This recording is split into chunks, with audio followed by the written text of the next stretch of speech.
Ako su to nekada mogli da rade laici, pa što ne bi i Arkanov sin mogao da ima namešten meč? Da li su njegovi mečevi namešteni? Evo da vam kažem jednu istorijsku činjenicu.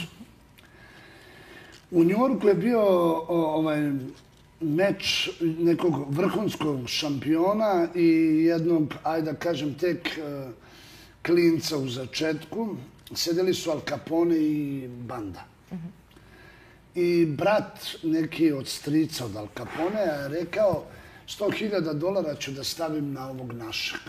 Uhvatio ga je Al Capone za ruku i rekao je ovdje se kladi i ovdje pobeđuje onaj ko ja kažem.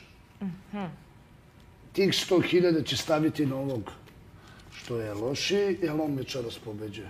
Pa kaže zašto? Kaže iz dva razloga, zato što ja tako hoću i što tako mora, jer svi očekuju da pobedi ovaj što je bolji.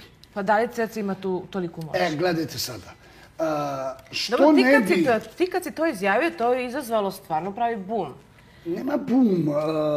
Ako gledamo, mi koji se razumemo i u boks i u sve, tačno se vidi meč koji je čist, udarački, pun energije, kada je, ajde, sam začetak nekog sukoba između tih boksera, ta cela promocija, to je mnogo lepše nego sam meč. Meč je, da kažem, suma sumarum, svog onog show biznisa ispred meča. Zato pravimo te imidže, te boje, te zastave, te dresove, te najave, te emisije gde se guramo, te preskonferencije. Ali kad se uđe u ring, vi odmah u roku, kao profesionalac koji se razumete u fajtove, ili boks, ili full kontakt, ili MMA, vi tačno vidite ko gubi, što gubi, jer je jači ovaj drugi i veštiji, a ko gubi zato što je došao tu da sparinguje sa tim. Znate vi šta je sparing? Dođete i malo jači sparing, pustiš jednu, dve, zatvara se ovaj te mlati. U jednom trenutku te tako udario da si ti pao u nesvest i mora da ti iz lave dođu hitna pomoć i da vas odvedu. Pa to onda izazove čak i da je tako. Da je istina, izazove kontraverzu, priče. Ja lično, iz poštovanja prema Arkanu, koji je na kraju, pred kraj života bio normalan sa mnom i dobar, čak mi je 50.000 maraka poklonio tada, jer mi je sin bio u stomaku pokojne supruge. On je sad veliki, 30 godina ima Lazar. Bili smo sasvim super. Sada, da je on danas živ, pa ja bi mu pomogao da taj njegov sin napreduje, pa makar sve mečeve namestili.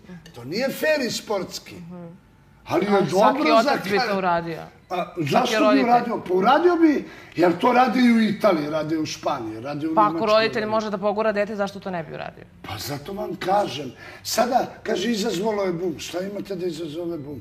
Pa zato što se priča da je namešteno. Mom Lazaru ili mom Konstantinu ili sljedećem kako se bude zvao, ja bi mu dao dušu samo i svašta bi uradio. Naravno, ne na štetu drugoga.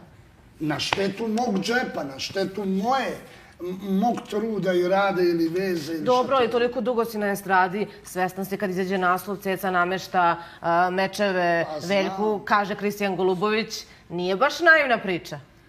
Pa također i za mene... Ja nisam direktno rekao, ali ja ne znam da se namestio meč. Ja ono što vidim, mogu da kažem moje mišljenje. Ovaj meč je okej, ovaj meč, brate, vidi se da je namešten. Ja sam čuo sve pohvale za Veljka da jako trenira. Da stvarno voli boks, da stvarno se trudi ovo ono.